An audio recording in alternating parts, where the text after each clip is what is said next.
ସେମାନଙ୍କ ଠାରୁ ନିଜକୁ ରକ୍ଷା କରିବା ପାଇଁ ସତର୍କ ରହିବା ପାଇଁ ଆମକୁ ଯୋଡ଼ିଏ କାର୍ଯ୍ୟ କେବଳ କରିବାକୁ ପଡିବ।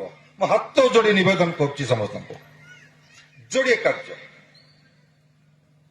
ଏମାନଙ୍କ ସାଙ୍ଗରେ ଆମେ ବର୍ବରତା କରିପାରିବା ନାହିଁ ଆମେ ଭାବୁଛନ୍ତି, କାହିଁକି ନା ଆମ ପୂର୍ବପୁରୁଷ ମାନେ ଦେଖି ଆସିଛନ୍ତି ଏ ରାସ୍ତା କଡ଼ରେ ଗୋରୁ କଣ ଛେଳି କଣ କାଚୁ କାଚୁ କରି କାଟି ପକଉଛି, ଇଏ ଆମକୁ ପ୍ରାୟ କାଟି ପକେଇବ, ଏରକମ ଭାବନା ଆମ ପୂର୍ବପୁରୁଷ ମାନଙ୍କ ପାଖରୁ ଆମର ଜିନ୍‌ଗତ ଦୋଷ ହେଇଯାଇଛି। ଏଥିରୁ ନିଜକୁ ଉଦ୍ଧାର କରିବା ପାଇଁ ତାଙ୍କ ସାଙ୍ଗରେ ତ ଲଢେଇ କରିହବନି, ଗଡାପଡା କରିହବନି, ରକ୍ତପାତ କରିହବନି, ମାଲ୍ୟ ମକଦ୍ଦମା, ଥାନା, କୋର୍ଟ କଚେରୀ କୁଆଡେ ଆମେ ଯିବା? ଅତି ସରଳ ଉପାୟ ଯୋଡ଼ିଏ ଅଛି। ଏମାନଙ୍କୁ ଆପଣ ସାମାଜିକ ଭାବେ ବର୍ଜନ କରନ୍ତୁ। ଆପଣଙ୍କ ପାଖରେ କାହାକୁ ଠିଆ ହେବାକୁ ସୁଯୋଗ ଦିଅନ୍ତୁନି। ଆପଣଙ୍କ ପାଖରେ ଯଦି କିଏ ଆସିକି ଠିଆ ହେଇ ପଡୁଛି ଆପଣ 2 ଫୁଟ ଘୁଞ୍ଚି ଯାଆନ୍ତୁ।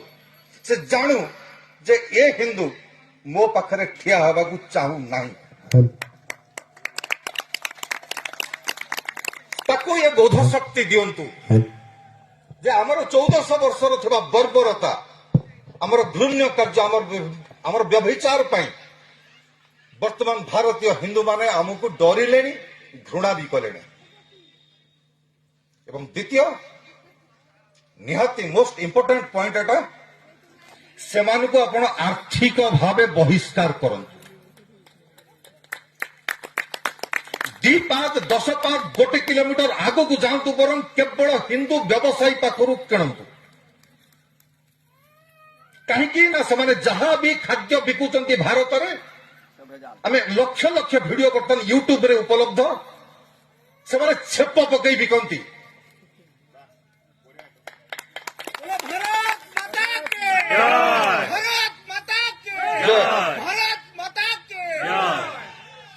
ତେଣୁକରି ସେମାନଙ୍କର ଛେପ ମିଶ୍ରିତ ଖାଦ୍ୟ ଖାଇବା ପାଇଁ ଆମ ଭିତରେ ବ୍ୟାକୁଳତା ଆସିବା ଉଚିତ କି?